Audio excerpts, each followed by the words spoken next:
Hey everybody, welcome to the Muckrake Podcast. I'm Yates Sexton, here with my friend, my co-conspirator, my compatriot, Nick Hauselman. How you doing, bud? I'm good. I'm trying to figure out how I can become somebody who harasses ICE on the streets with that. I want to do that. I'm ready. Get you the whistle? Whistle. There's got to be a way to, I don't know. I guess we can't talk about it publicly, but I have ideas. Yeah. We probably need to keep strategizing off the air. Yeah. But I have ideas. I don't know. There's got to be ways that are like legal or, are not going to injure anybody, that can thwart what's going on. Think banana in a tailpipe, Jared. That's what I'm. Luckily, these motherfuckers are cowards.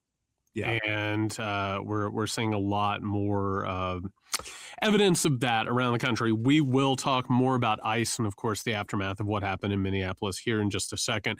A reminder to everybody, we are not corporate backed. We don't have ads. We are independent media, and we need your help. Head over to patreon.com/muckrakepodcast in order to gain full access to The Weekender on Fridays, as well as specials, our community, and also to support the podcast. That's patreon.com/muckrakepodcast. Nick, before we get into ICE, we need to get into a new development, which is disturbing in its own way. It has been revealed this weekend that the Department of Justice has opened an investigation into Federal Reserve Chair Jerome Powell, following a supposed I don't even want to call it a controversy. They're cooking this whole thing up. Renovations of the Fed's offices and testimony from Powell in June. Powell, to his credit, has released a statement regarding what he sees, and I think everybody else sees, as targeted harassment and using of state power as Donald Trump tries to wrest him out of leadership of the Fed. Here is Jerome Powell commenting on this new tactic. No one, certainly not the chair of the Federal Reserve, is above the law. But this unprecedented action should be seen in the broader context of the administration's threats and ongoing pressure. This new threat is not about my testimony last June or about the renovation of the Federal Reserve buildings. It is not about Congress's oversight role. The Fed, through testimony and other public disclosures, made every effort to keep Congress informed about the renovation project. Those are pretexts. The threat of criminal charges is a consequence of the Federal Reserve setting interest rates based on our best assessment of what will serve the public, rather than following the preferences of the president.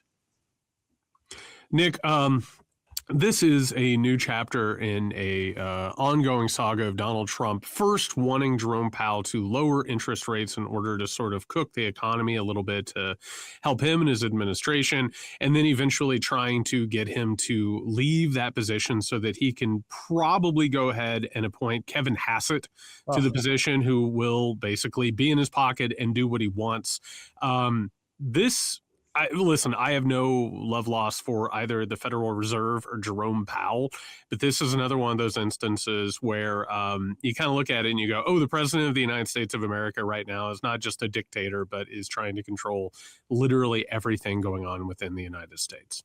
You know what's really disgusting about this is that there are going to be people who support the president who are going to back him up on this, because they'll say some version of, well, this is what they did to him.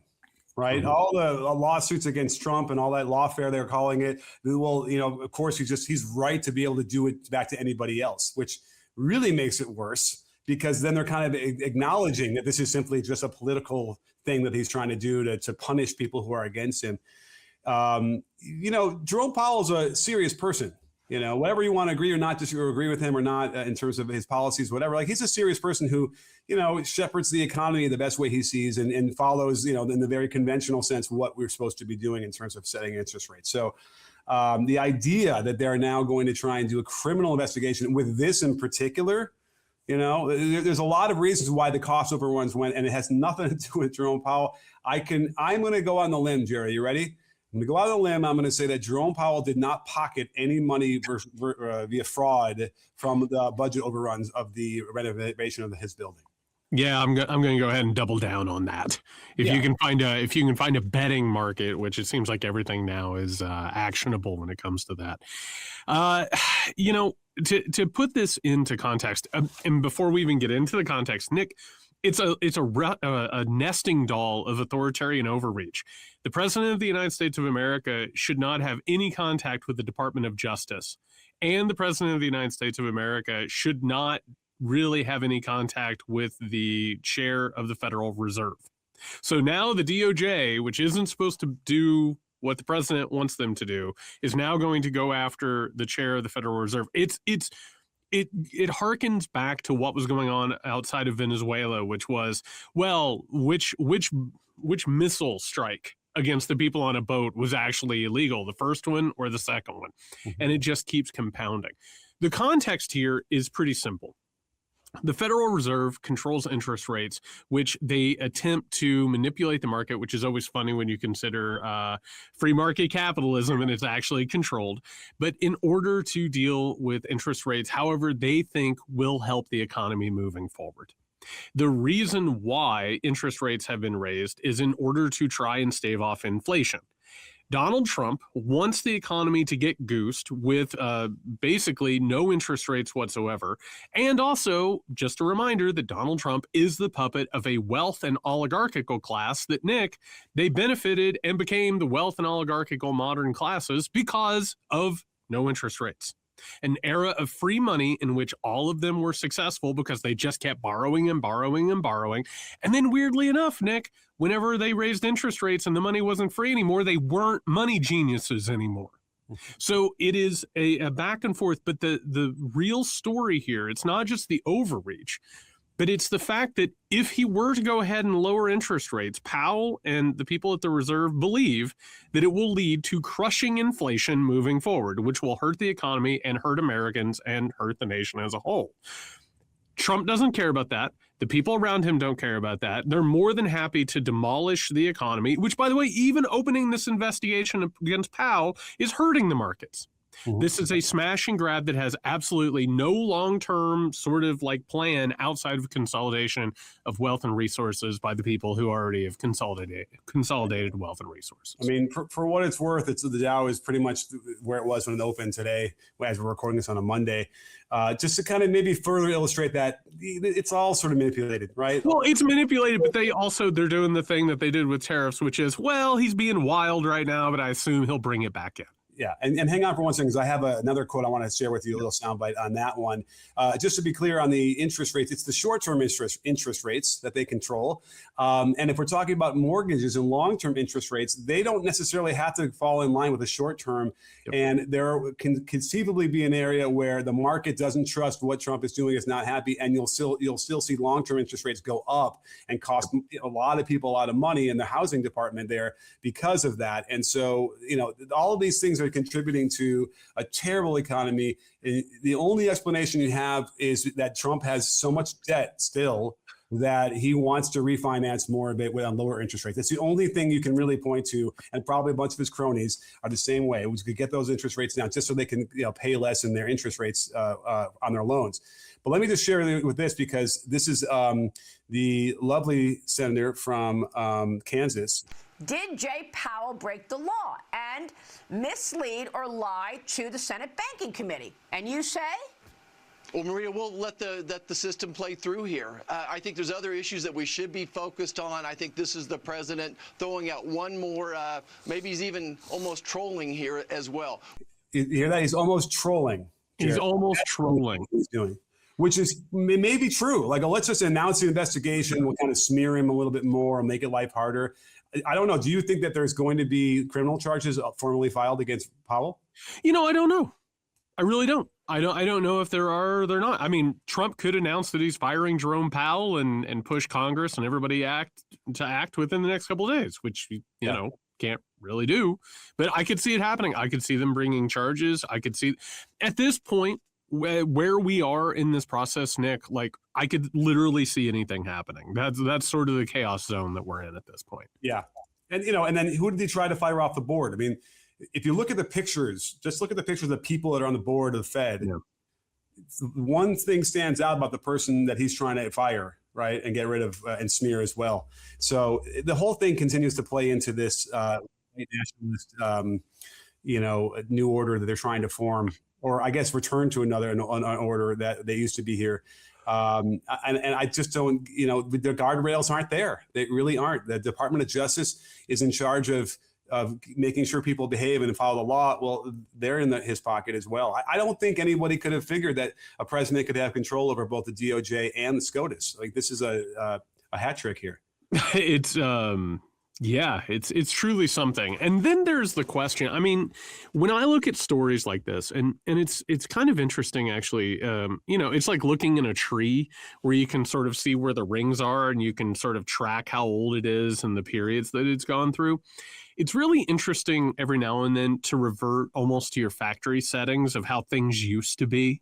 Mm-hmm. So, for instance, if a president fucked with money bad enough in the past, they would have been reined in by the stakeholders, right?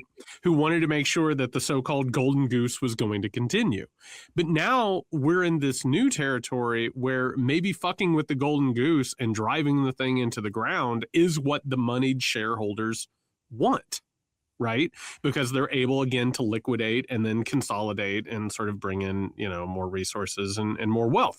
So now we're in this strange place where it's like, oh, even the Federal Reserve is on the menu. Like, you can go out and actually, and then all of a sudden that starts to speak from analysis.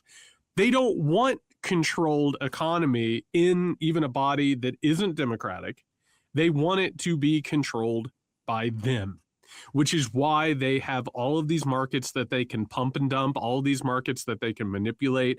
And basically, it sort of signals a new evolution into a capitalism in which it is controlled, but it's not even controlled by a group that has any of the markers of small d democratic representation.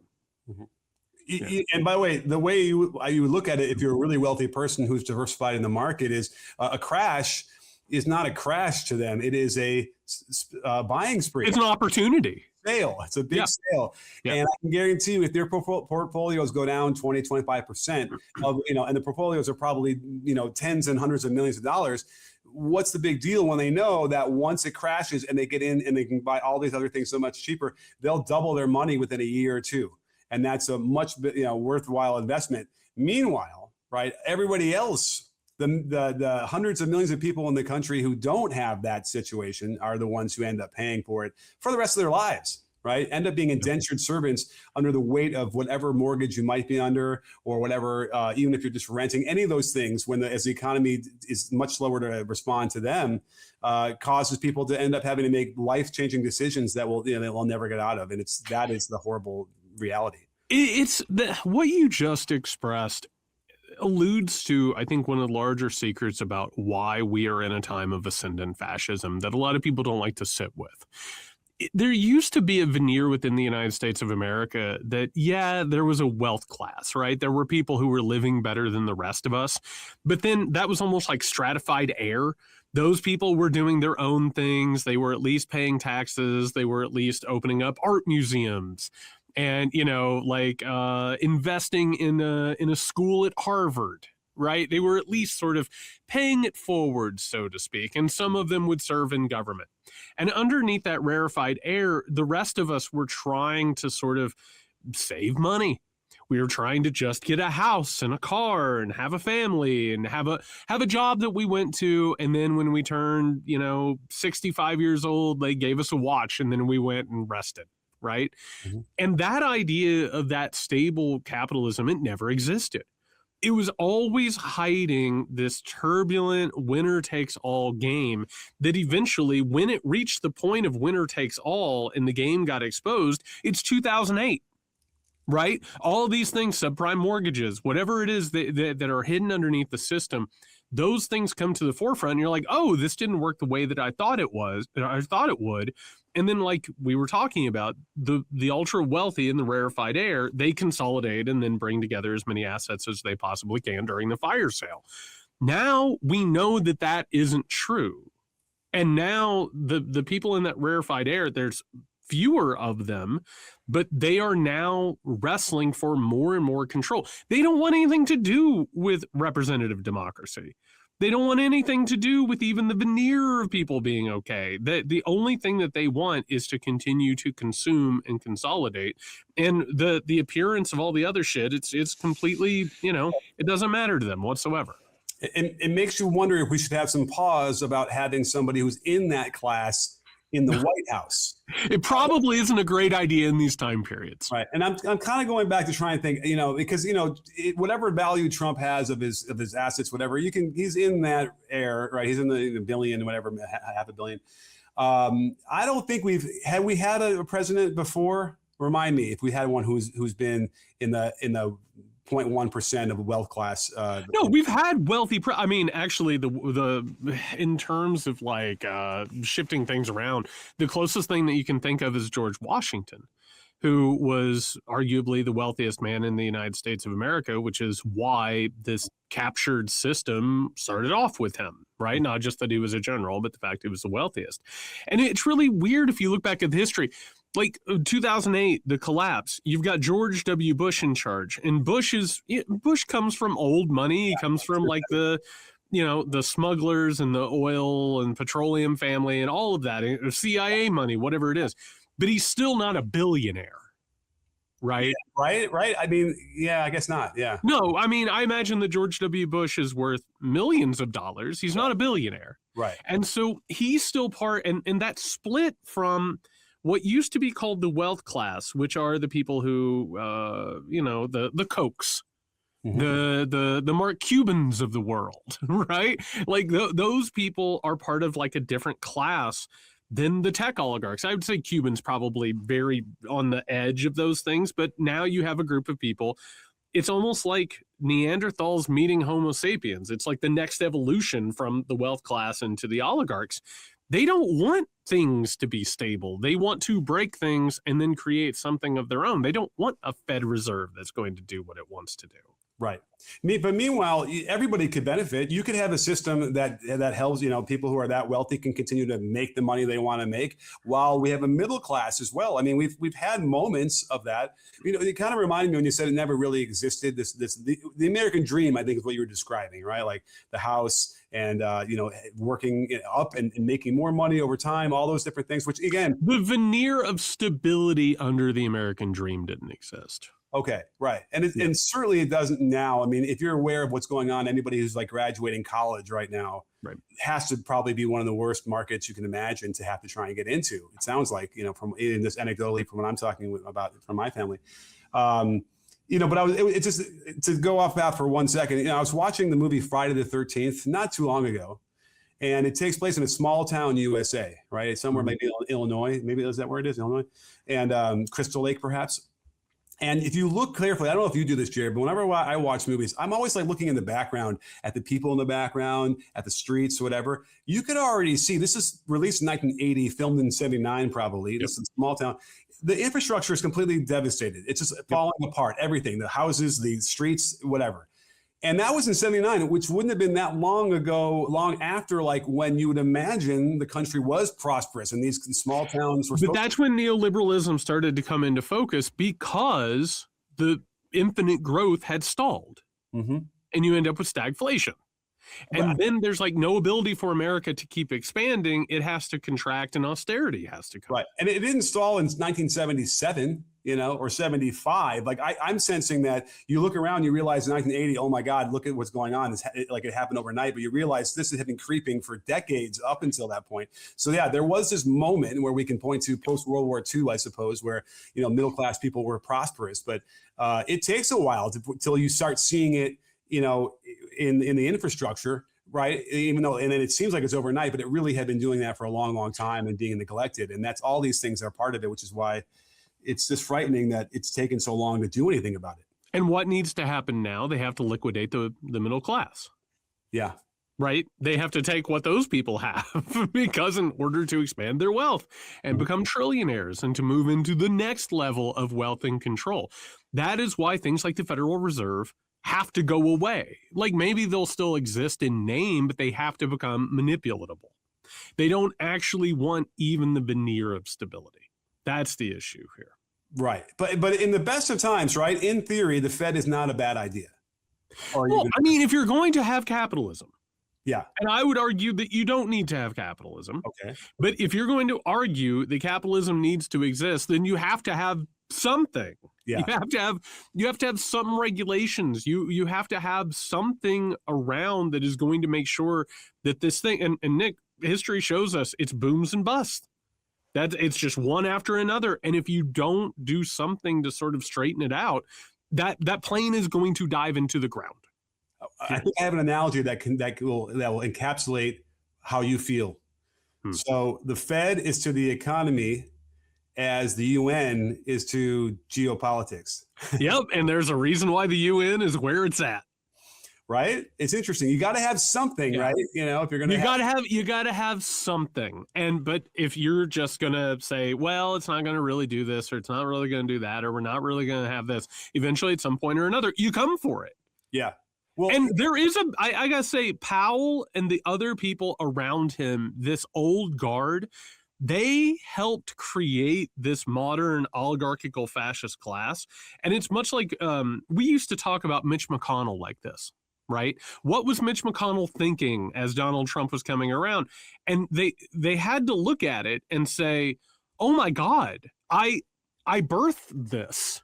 Yeah. Right? It's Frankenstein's monster. You look up and you're like, oh my God, in trying to do this, in trying to sort of like do it in little steps or whatever, I have created the worst possible outcome imaginable. So there's an entire group of people, the neoliberals, the ones who have controlled this entire system now since that era that you brought up. They're looking around and they're like, holy shit, the instruments of our destruction, we gave birth to them. Yeah. And karma is a bitch if you're asking them. And karma is a bitch when it comes to this. And then, listen, who knows? Like, I don't wish what has happened to him health wise, but man, you have to think that sometimes there's things that are related. But the other thing that I think is interesting is they asked Trump, speaking about how the economy is working and the undue influence of the White House. Yeah. He had announced by fiat, whatever you want to call it, that the credit card companies we're going to put a cap on interest rates at 10% for a year. Now, if that really happened, like I've never voted for Donald Trump, but I gotta tell you that would be a huge win. But they asked him what happens when the credit card companies just ignore that, because guess what? They could ignore that. They could. And he says they'd be breaking the law, because in his addled mind, he thinks this is now the law. Right. And that is probably the most concerning thing I've heard all week. And we've heard a lot of concerning things from everybody right now, right? He literally is convinced himself, or in his addled brain, that when he decrees something, it is a law that somebody would be violating, that somehow you could prosecute, when it's like it was just a tweet he wrote, and that was it. But I think part of what's happened here, and we can go ahead and start moving into the next segment here because it's related. Yeah. Because what happens, and I'm sure you saw it, the New York Times hung out in the Oval Office for like 2 hours talking to Trump. And they asked him, what are the actual limitations on his power? And his answer was, myself, my own morals. And I think that Donald Trump, we've talked about him being addled and falling apart. You spend enough time with dictatorial power, like it just starts seeping into you.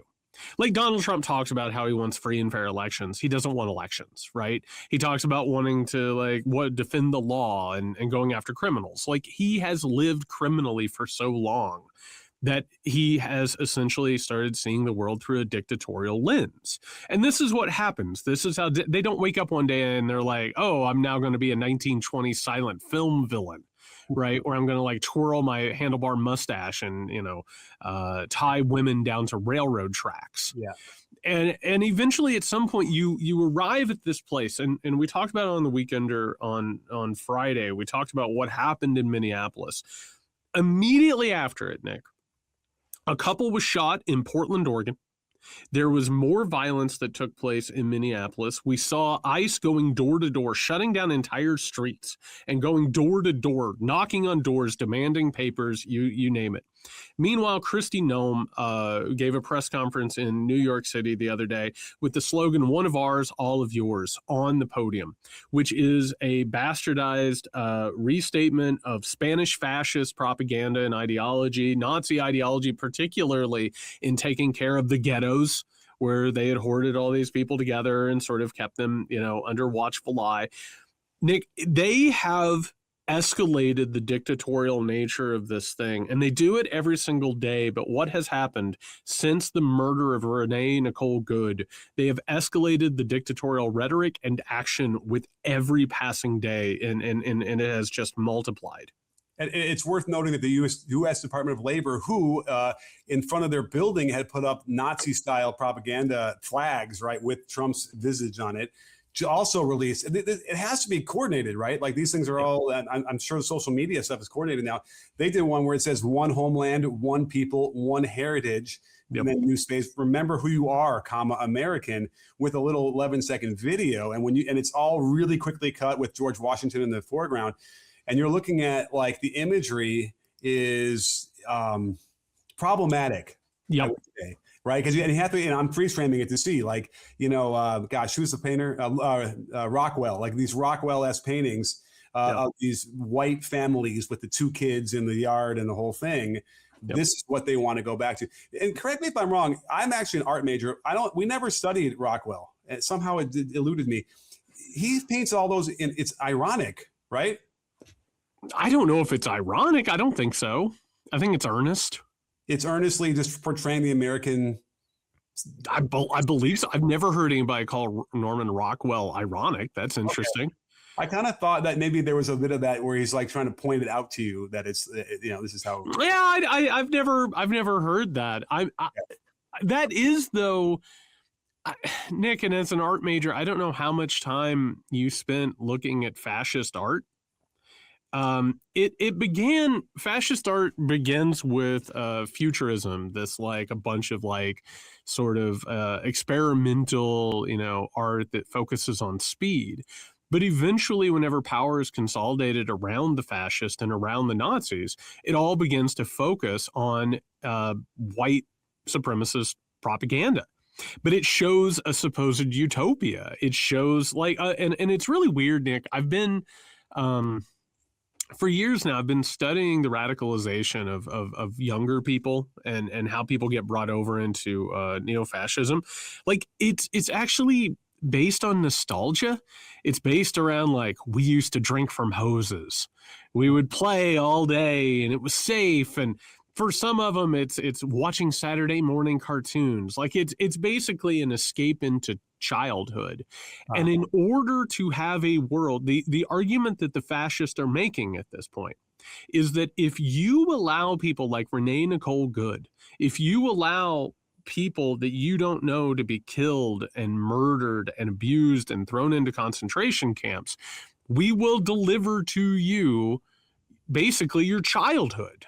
Like a reenacted, re-envisioned childhood. And it's not true, right? I mean, if they had their druthers, they would have control in order to create a facsimile of that. But nothing can ever bring that back. It's the fantasy. The Make America Great Again thing is a fantasy that then allows a permission structure in order to hurt and kill people.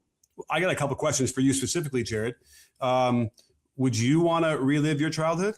No, not even a little bit. How many people in the country do you think have similar experiences? I mean, that is the question, right? Because what has actually occurred, I think, in the psychology of the United States of America is that there are large groups of people who don't actually understand what happened to them in their childhood. Yeah. They live in a fantasy of what their childhoods were, and now they want to hand over power to a dictatorial father figure because they want to escape back into what they think is a simpler time. But then there are other people like myself who look at what childhood is that we don't really want anything to do with it. Now, the other part of that is the generational trauma that gets handed down out of situations like that. So you can probably figure out who I'm talking about, right?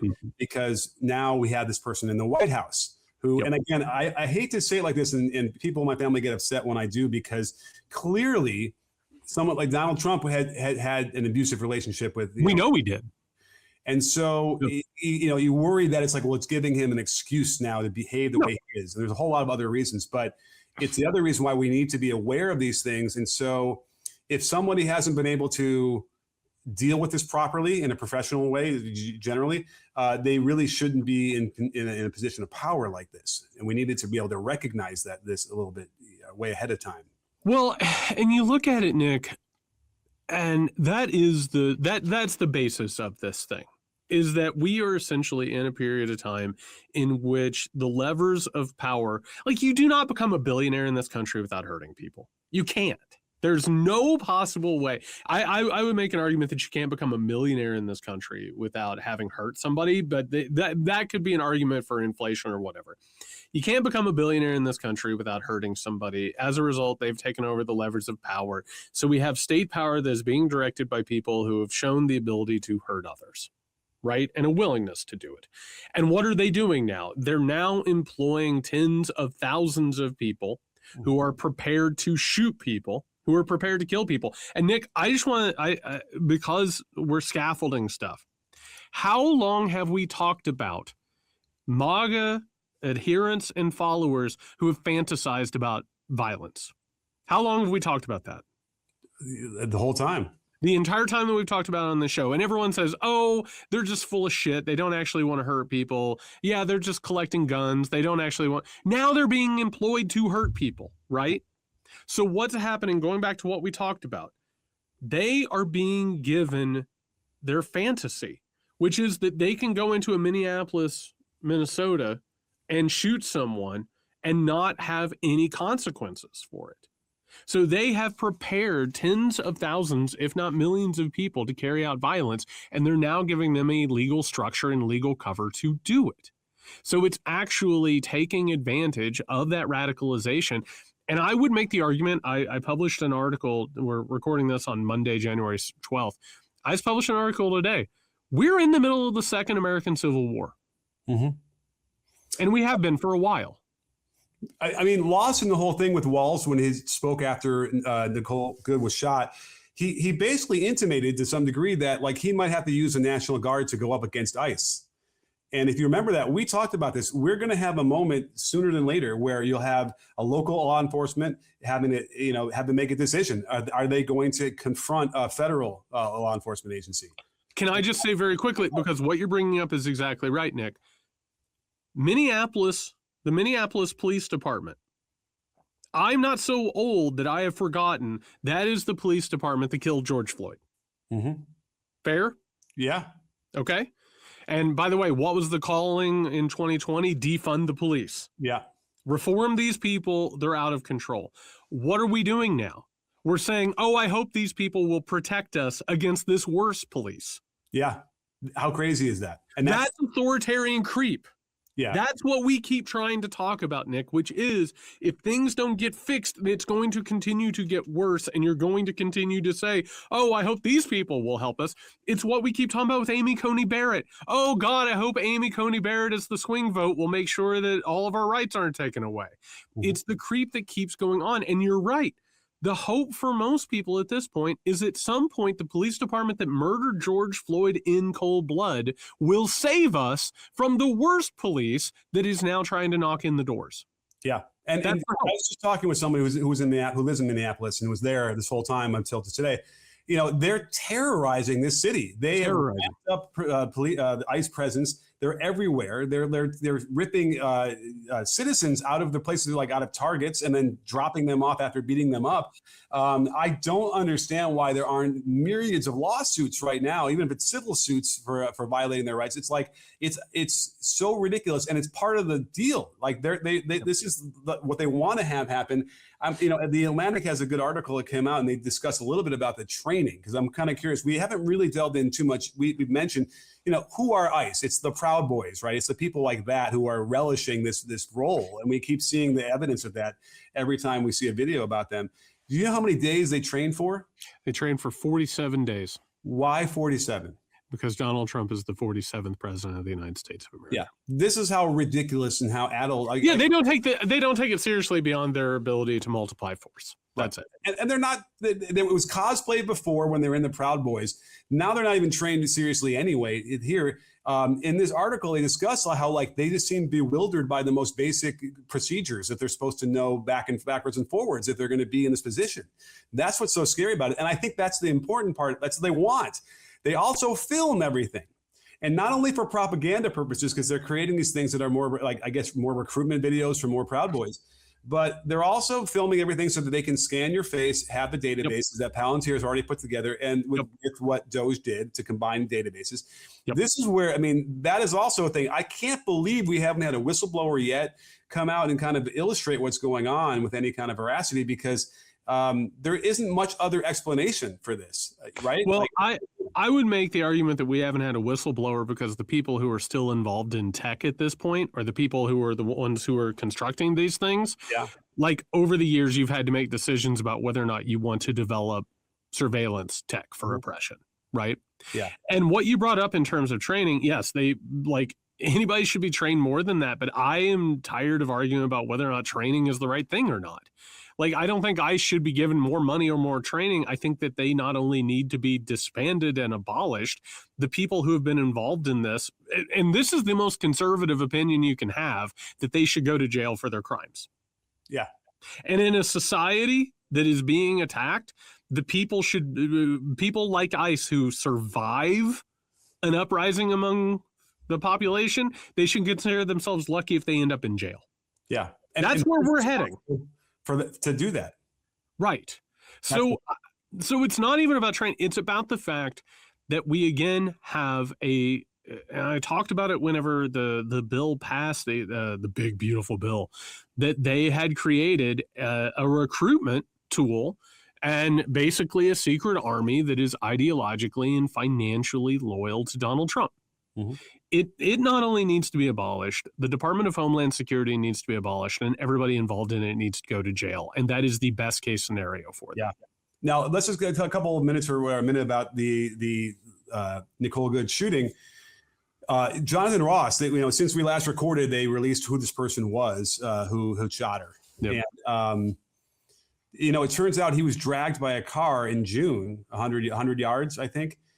First of all, I can't figure out how you get dragged that long unless you are hanging on, like purposefully. I don't know. Well, I mean, you can get caught, but I also don't think it's a shot, going back to the idea of trauma, that a person who went through something like that then ended up shooting somebody. So thank you. That's exactly the point I was going to make, because J.D. Vance goes on and tries to connect this to they're under siege or whatever. But no, I think in a court of law, if a good prosecutor had that information, they would easily be able to just rip the guy apart and say, you're still suffering from PTSD.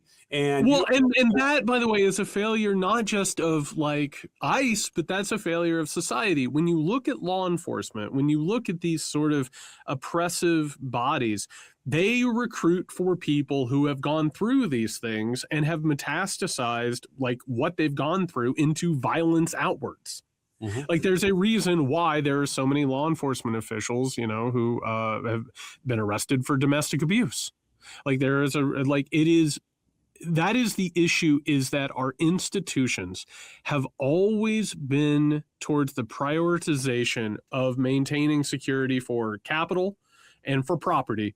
And as a result, they have used people who are likely and conditioned and living in order to be weapons against the people that they would need to oppress.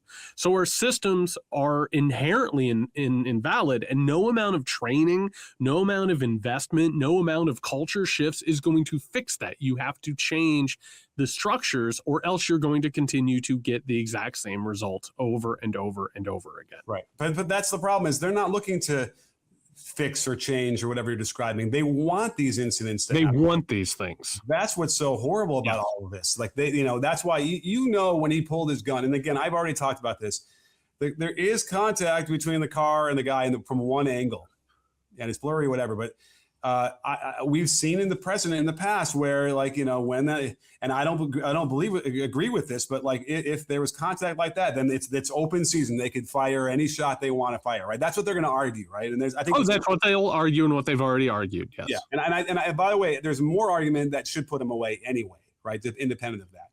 But it was clear what she was doing. She's going, we're going to get in some good trouble. We're going to protest. We're going to maybe block the road a little bit. And then, what they're going to try, we're just going to drive away, and then we'll be gone. Then we'll be out of it. That's what would happen 99.9% of the time. Right. And there's no question in my mind that the shooter knew this, right? The wheels were turned the other direction when she accelerates, as he's pulling out the gun while he's filming, all these things. So, the only thing that we're going to end up being, it's going to be a tragedy, is that I don't think this is ever going to see a courtroom. By the way, I don't know if you've seen the footage. They have the car, and then the car that she crashed into on a flatbed driving down the road open to the wind. This is not what you do when you have a crime scene and you have to do forensic evidence. No, and the FBI stepped in and completely took away jurisdiction over the investigation. We know top to bottom that this is a cover-up. And so then we reach a point, Nick, you just brought up the circumstances. We have with Nicole René Good. We even have the body cam footage from the shooter, from the killer. And she says, "I'm not mad at you." Mm-hmm. And then she starts to pull away, right? So we know where that happened. So what's being communicated to people, Nick? That you can speak to them with respect. You can do something that is not intended. As a matter of fact, you can even try and get out of their way in order to follow the law, right? And they'll murder you. Yeah. Fair? Yeah. Okay, at what point is it, okay, so even if you interact legally and respectfully, you might end up being killed? At what point is the populace like, you're going to shoot me whether or not I'm trying to run you over or not? Mm-hmm. So what does that then equal for certain people, Nick? It equals, I'm going to run you over. And there is a developing escalation series of situations that is starting to show itself. And I've said this before, that these flashpoints, you never know which direction they're going to lead. But everything here, it is. If this government wants to survive, they should let him be prosecuted and not cover things up. They shouldn't have gone out and said, one of ours, all of yours. They should have been like, oh, this is a tragedy. We're going to find out where the facts lie. But they can't do it. That's the difference here. Yeah, and if you just want to chart the way Trump has characterized this whole event, he goes from he was run over, lucky to be alive, to the most recent statement was she was very disrespectful. Yep. And what is that telling us? It's telling us if you are disrespectful to an ICE officer, they can shoot you. That's literally what he's now trying to say.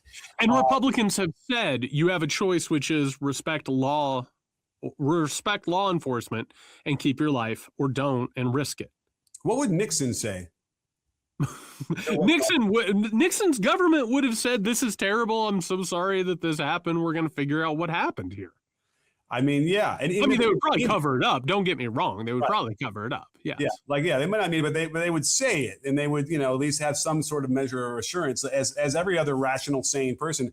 It's remarkable that they've been able to find so many people who would be able to prostitute themselves to be part of this administration. Right. They're getting what they want out of it. I actually, Nixon condemned the violence, but also went after the protesters. So, recognized game. Yeah. And I am not enjoying, but because I want to try and get plugged into in LA, like when you get a notice when they're somewhere, and we can go and blow the whistles and do all sorts of things. And it seems like people are more and more emboldened, but they're also more and more angry. Sure. You have to be very concerned with the training that they have. And then, they don't have any kind of sense. I don't blame the people for being angry. I don't blame the people if they want to commit violence against these assholes. I don't. I can't even in good conscience say that I blame them anymore. Like, how could you? I agree. That's why we're seeing people, and there was a target where Bovino, the resident Nazi head of immigration, is walking through a Target with surrounded by all his people, and they are screaming at him, and you can tell how upset and frustrated and annoyed he's getting with the disrespect. And at one point, he turns to one of his guys, literally, it looked like he's like, just shoot him, something like that. I think they were like, you keep your eye on that guy because he was threatening them. But you know what? With First Amendment rights, you can say a lot of stuff to these people, and they can't do anything to you. They don't deserve to show their faces in polite society without being spit on and chased out of the store. And instead, what do you see? As soon as they get outside of the Target, one of the agents pulls his gun up and aims it at them. And it's like, you don't know what the hell you're doing. That's not what you're supposed to do. You're supposed to be diffusing the situation. Instead, they're looking for ways they can ramp it up, especially because it was with Nicole Good. You have a guy who jumps right out of the car right away and is going right for the door, screaming at her. There's no other alternative than they're trying to ramp up the responses so that they can commit violence. Well, no, I mean, you get into one of these cycles. That's one of the reasons I said we're already in the middle of a civil war. It's been going on for a while. And you know, the cycle of violence, it continues to grow and escalate. It just so happens that it's becoming clearer and clearer. All right, we will be back with The Weekender on Friday. In the meantime, please head over to patreon.com/MikeCraigPodcast. That way you'll get the entirety of the Weekender episode. Also support us, keep us ad-free, editorially independent. In the meantime, you can head over to Blue Sky. Nick is at Nick Hauselman. I'm at JY Sexton. Be safe, everyone.